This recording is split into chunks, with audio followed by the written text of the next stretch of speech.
I'll Stay Home for Christmas, the Song of Study, and Rethinking Regifting.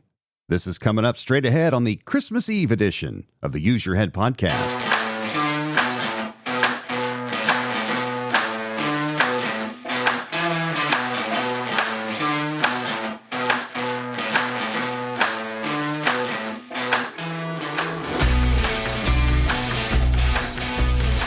Merry Christmas wishes from stormy Dallas, Texas today on the Use Your Head podcast. Thunderstorms rumbling through. I apologize for any thunder you might hear, but we need the rain desperately. And of course, being Texas, it could either be frozen or not. Fortunately, not frozen this year. We've had a pretty mild winter temperature-wise.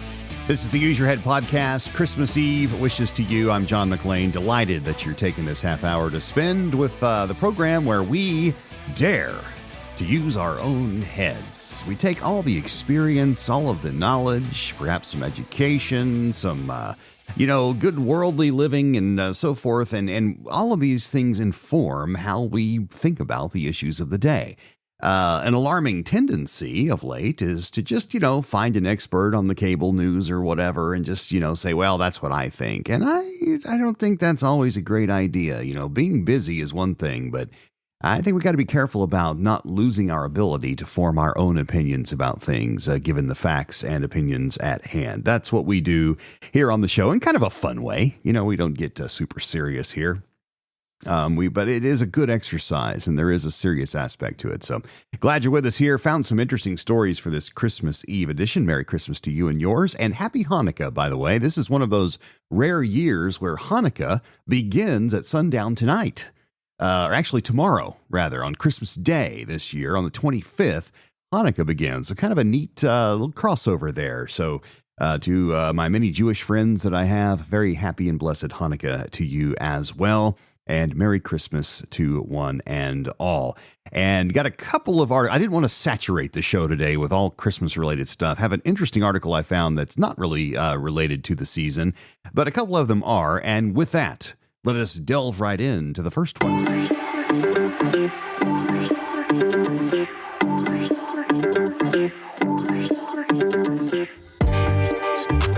I'm going to warn you right now, I'm about to sing I'll Stay Home for Christmas. That's the article that I found, the topic number one. I'll stay home for Christmas. And this is a little bit discouraging, but we'll kind of wrestle our way through it. This is from the Christian Broadcasting Network, written by Trey Goins-Phillips. And the article is entitled, How Many Americans Actually Go to Church During Christmas? New survey reveals, holiday attendance. At Christmas time, churches plan for larger crowds, but those preparations might not pan out this year, at least for some congregations across the country. A just-released survey from Lifeway Research found just under half of Americans, 47%, say they typically attend church services during the Christmas season, with 48% saying they don't, and 5% saying they are unsure of their holiday plans. The very name Christmas originates in the church's celebration of Jesus Christ's birth, explained Lifeway Research Executive Director Scott McConnell. In the mid-14th century, the words Christ's Mass were first merged as a single term for this celebration. He went on to state that while 90% of Americans do something to celebrate Christmas, fewer than half usually attend church at Christmas time today. Like with many things, the U.S. is sharply divided on holiday church attendance. Protestants, 57%, Catholics, 56%, and those from other religions, 53%, are much more likely than the religiously unaffiliated, 21%, to report usually attending a church service. The last group, those who hold to no religious conviction whatsoever, are most likely to say no, 71%, to attending a church service during Christmas time. Christians who already attend church services occasionally are unsurprisingly more likely to show up for services around this time of year. Believers who attend roughly once a week, 76%, and those who attend once or twice a month, 69%, are more inclined than those who rarely or never attend church services, 52%, to come during Christmas time. Interestingly, though, those who largely skip out on church during the holidays said they are simply awaiting an invitation. All right, time out. This article almost lost me because, for one thing, it was depressing me to read through this.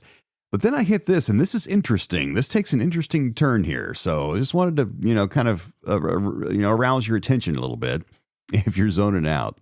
Going back to the article, interestingly, those who largely skip out on church during the holidays said they are simply awaiting an invitation.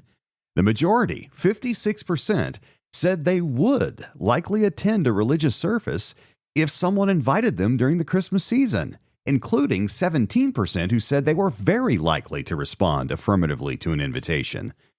McConnell, however, warned a positive reply should never be what motivates Christians to invite non-believers to attend Christmas church services. Rather, believers should be motivated by the gospel message itself. All right, we'll stop right there. I thought that was interesting that there are people that are saying, listen, I'm just waiting for someone to ask me. I think that's interesting and maybe informative for those of us in the Christian faith. All right, let's use our heads here. All right, first of all, this is from the Christian Broadcasting Network. So, make of that what you will. But I think there's some interesting things to point out here. When I used my head, I'm thinking, okay, first of all, in a disclaimer, and if you don't know this, you're about to, I'm a devout Christian, all right, on Sunday and every day, okay? And I will tell you, especially during the holy days, the holy seasons of the year, Easter primarily, Christmas is another, there are very few forces that are going to keep me out of church, and not just once, but usually multiple times during those seasons. That's how I roll, okay? But even if you're not, all right, you may be one of this 21% that say they have no religious affiliation at all, or you may be a non-Christian or whatever, or you may be one of those Christians that show up, twice a year or what have you. Whatever the case, I think there's a lesson to be learned for all of us here, all right? And that's what I wanted to kind of draw out as I used my head. When we appropriate something, and let's say in this particular paradigm we're within right now, if we appropriate a tradition, okay, whatever it is, and of course we're talking about Christmas now, when we appropriate something like that, but we leave its original meaning, its purpose behind. In other words, we draw out the stuff we like, okay, which is a human thing to do.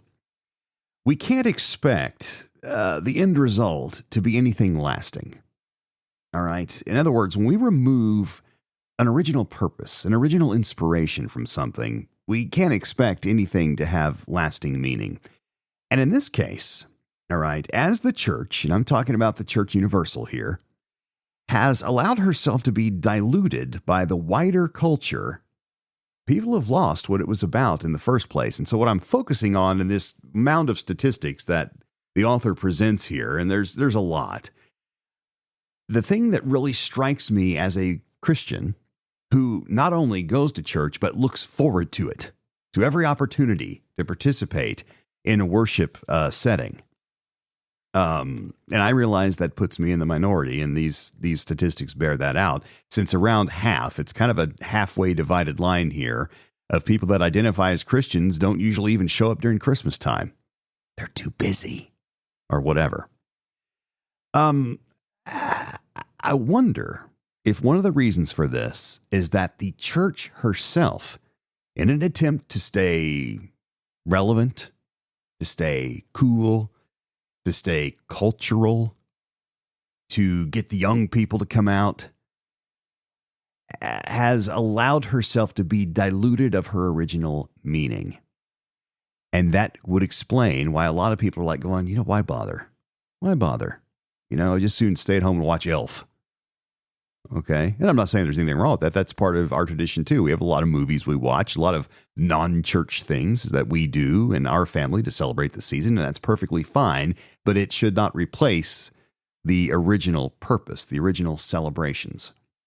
I'm going to be careful here not to go off on too much of a personal tangent, but I do love talking about my faith, and so if this is something that's going to bother you, you may want to click forward a few clicks, all right? But I would encourage you to hang with me here, because I'm not, this podcast is not about preaching the truth to you, what I believe to be the truth. All right. I may do one of those one of these years, and I'm kind of, inching toward that. And we'll talk about that later in the show, ironically, when we get to another topic. But I want us to use our heads and think about why.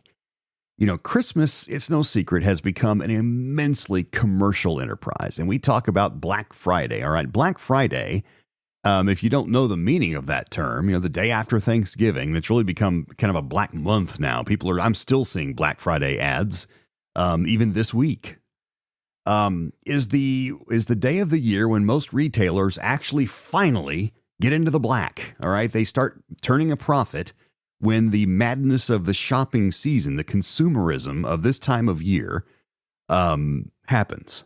All right. People rush out and they blow their budget buying stuff for people. Christmas presents, if you will. And I'm not saying that's wrong. I love giving gifts. Generosity is infectious. I've talked about that before, and I love that idea. And people are motivated to give based on various things, and that's fine. But what I want to point out here is, as we've allowed the culture, all right, and by culture, I'm talking about the secular world, to reach in and draw Christmas away from the church in many ways, is it any wonder that we've gotten to the point where we kind of got away from the reason we give the gifts to how much can we spend, and we got to make sure and spend the same amount on all the kids, or there's going to be a fight, and all these things that, you know what I'm talking about, because this infects everybody. And then wondering how we're going to pay for it all next year, which is certainly not what it's about. Is it any wonder that people are just going, hey, you know what? Church, it's the same every time. Why would I go? I think it's important in all aspects of life, when we look at something that the culture has appropriated from somewhere else, and we see it start to become more and more transparent, lose its body, lose its substance, if you will, I don't know that we should be all that surprised when we leave behind the reason that it started in the first place. And I hope that the Church Universal will find a way to recapture that and say, no, culture, this actually belongs to us, and we're going to keep this meaning for ourselves. Welcoming all, of course, but trying to recapture the original meaning and not allowing it to lose that. Because when the church does this, more people are going to start showing up because it'll mean something.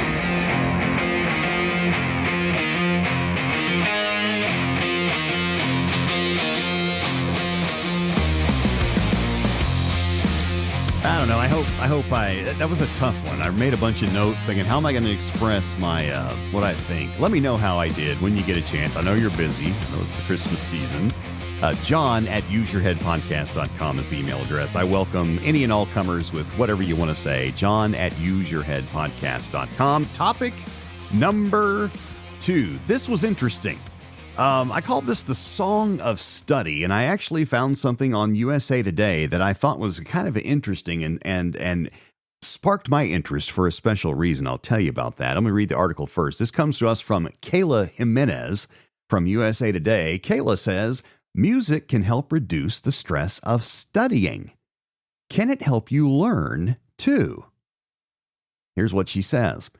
December brings fall semester's final exams, and some students turn to music to help while they study. But is that a good idea?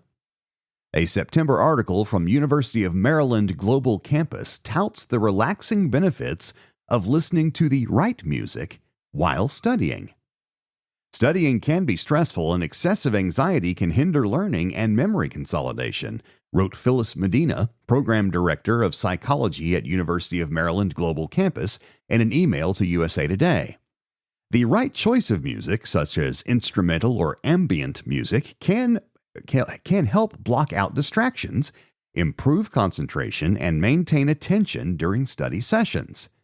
But other psychology and music experts are less optimistic about its benefits, with studies often showing that it's usually better to avoid music while studying, as it can be more distracting than helpful.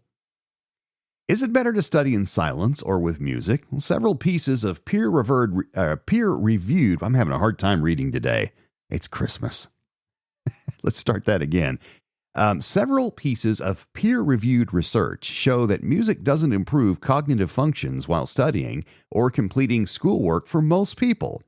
That's especially true about songs with lyrics. Researchers of a 2023 study published in the Journal of Cognition found that music with lyrics hindered verbal memory, visual memory, and reading comprehension, while instrumental music did not credibly hinder or improve performance. Another 2017 study of 81 college students shows there were no main effects of background music or working memory capacity. All right, we'll stop right there. There's some other research in here that kind of says a lot of the same things, but the thing I globbed onto and I used my head is this lyric versus instrumental idea.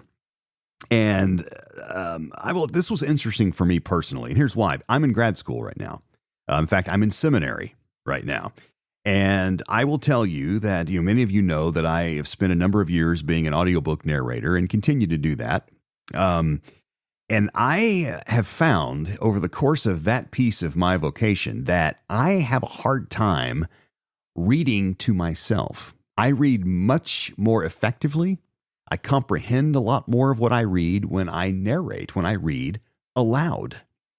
And since I've studied grad school, which if you've ever, and I'm just now getting started, it's a lot of reading and a lot of writing and hardly any multiple choice tests. Thank goodness. I don't miss that part because that's undergrad was loaded with that. But this is a ton of reading. Like, for example, for one of my courses, I have to read 1,000 pages before I even show up. So, it's a lot of reading. And that's reminded me that when I read to myself, I am very easily distracted. And I think that's true for a lot of people.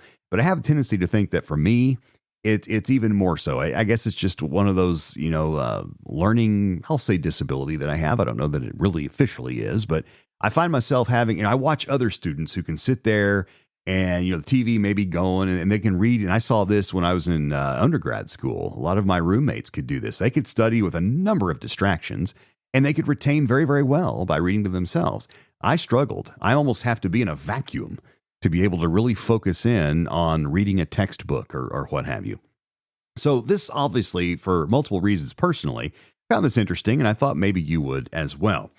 But lyrics versus instrumental, this is fascinating to me because when I listen to music, especially music that I'm familiar with, and let's face it, most of us listen to our own collections of music that we like, lyrics are poems, and they provide another level of meaning to the instrumental piece of a song, a popular song. And as such, I have a tendency to sing along with them. And then we do this, right? We sing in the car, we sing in the shower, we sing along with, in the elevator. It happens all the time. And that pulls our mind into that world of music. And that's kind of what I love about music, frankly, is there's a participation that's involved with that. But the thought of me sitting down to study a lesson, to read, okay, which is what a lot of my studying entails, is reading. It's very interesting. I can't conceive of the idea of putting on a set of headphones or putting in earbuds and studying and retaining. What I'm going to tell you, and this is the real-time piece of this podcast, I haven't tried it yet. I'm tempted to try it, and I might try it and may revisit this. But I will tell you right now, in my world, when it's time when I'm like, okay, I'm going to study, I need to get 50 pages in today, I will literally plan to be as isolated as possible. I have even gone so far, especially if there's stuff going on at the house, I will actually go inside my recording booth to give myself as much of a vacuum-like atmosphere because I need that total concentration when I'm going to read to myself. That's just me. I wish I had the ability to do it like I've seen some of my peers, but in any event, should I try it? Instrumental music. Well, first of all, music with lyrics, that's going to be a non-starter for me because as I just said, it's going to pull me off every time because I'm one of those sing-along guys. So no way to that. But instrumental, I like classical music a lot. And I get in these modes where I'll just want to listen to classical music, whether it's opera, which again, that's lyrical. So that would not I'm not going to do pagliacci while I sing while I study, because I just Freudian slip when I sing, because that's what I'm going to wind up doing. But instrumental music, especially classical, might that foster a good absorption, a good contemplative environment for cognition, for retaining? I don't know. The other piece, and I've heard some people suggest this, that they will actually put on their headphones and they will listen to some sort of white noise. Okay. Either something musical or just literally, this white noise, like kind of this, like an air conditioner running, or, how some people will have to have a fan to sleep at night. My late mother was that way. She could not sleep without a fan running. She needed that white noise. I don't know that I like that idea. But anyways, I use my head. This is interesting. And I think there are definitely some fascinating brain studies, and they're already happening. I may try it and see, kind of test myself on, did I get through the material? Did I have to do less, starting and stopping, going back and going, oh, you know what? I've lost the story. Got to go back into this paragraph and make sure I'm getting the concept. Or is it helping me kind of flow? I may try a little classical music. I've got a bunch of it, and see if that works. But I thought that was interesting. I'm very interested, by the way, in your thoughts. If you're a student or have been one and you've been down this road and maybe you found, music helps me study, I would love to hear about it. John@useyourheadpodcast.com is the email address. I may try this in some of my seminary stuff that I'm doing and see if it helps me or not, and I'll let you know. Very interesting.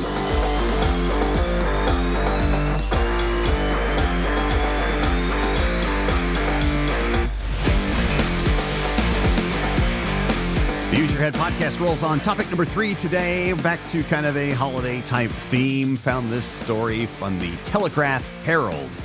We're going to call it Rethinking Regifting. Here's what the article title is. Is it taboo to regift holiday gifts? 1 in 3 Americans say no.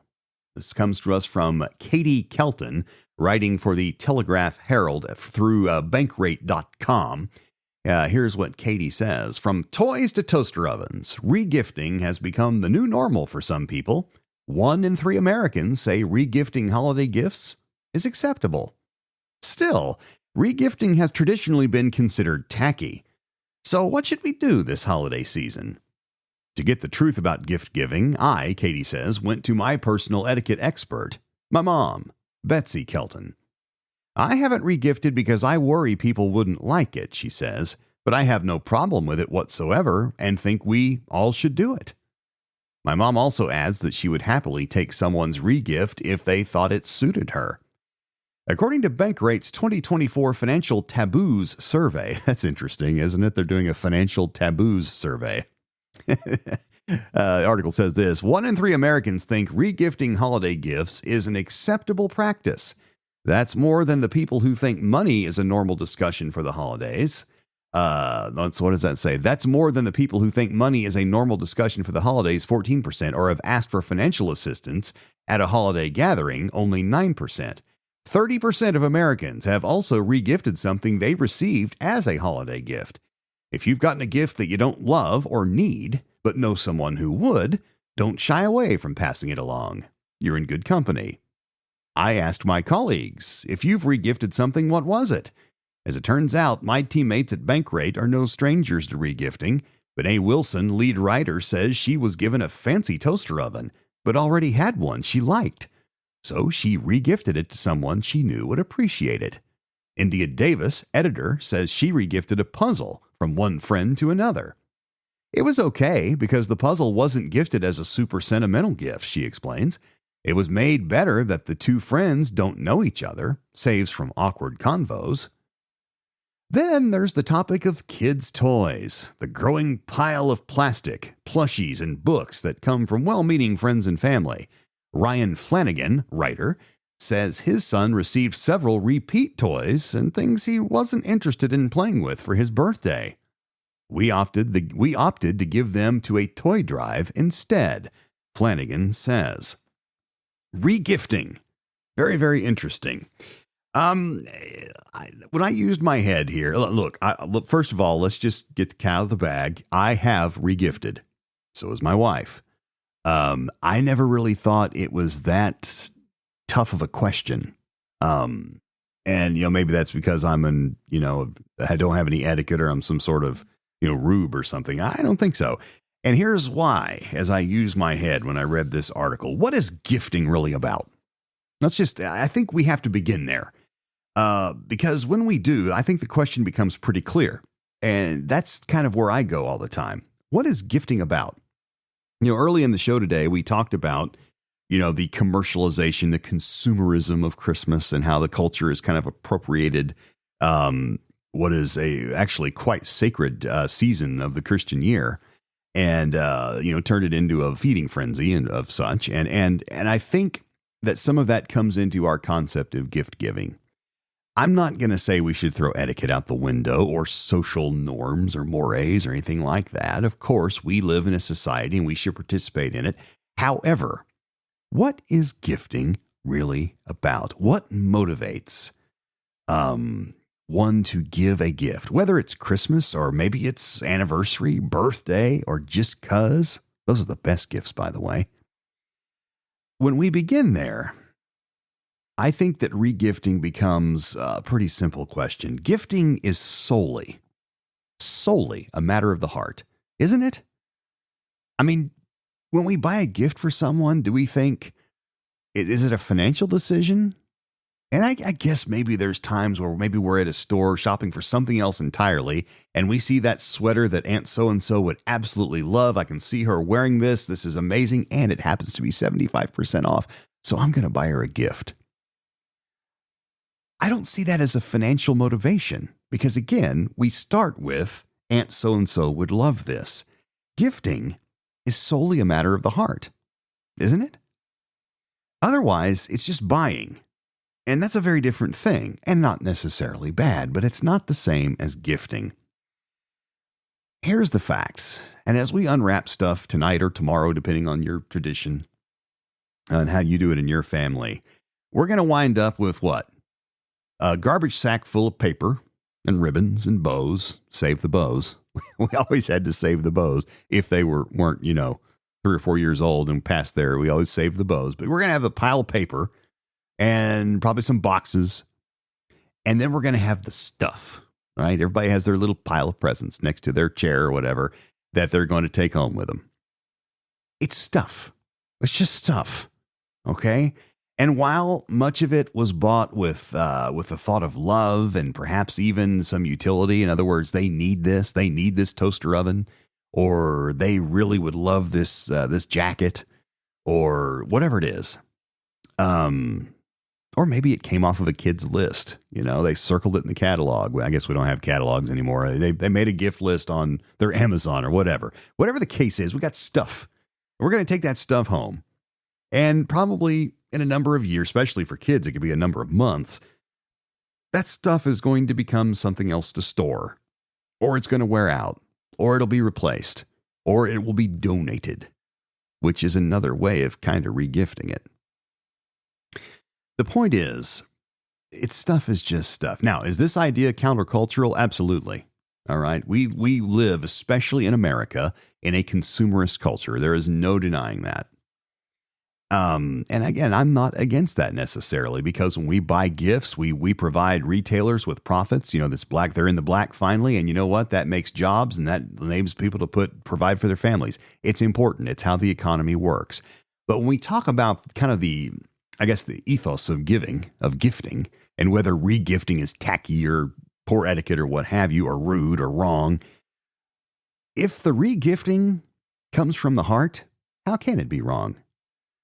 If I gave a gift to someone and say I really missed the mark, I thought they'd really love it and they really don't, or I didn't realize they already had one that they liked, in the case of the toaster oven example, and I found out that they gave that to someone else who needed it, loved it, would love it more than me, I would honestly be totally fine with that. Indeed, I would be blessed by that.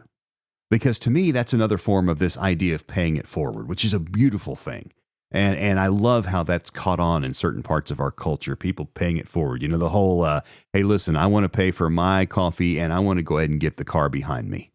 And don't tell them my name. Just that whole pay it forward idea, which is a beautiful thing. And to me, regifting is like that.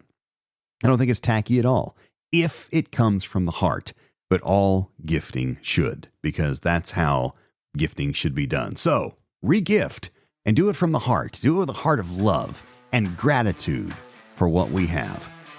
Look, however you celebrate this time of year or whether you even do, I wish you a very Merry Christmas anyway, from the heart. Thanks for listening. Our time is done. We will have a New Year's Eve episode next week. I got some things to say about that. You won't want to miss it. Thank you very much. Tell a friend about the podcast, and we'll see you next time. I'm John. Merry Christmas, and bye-bye.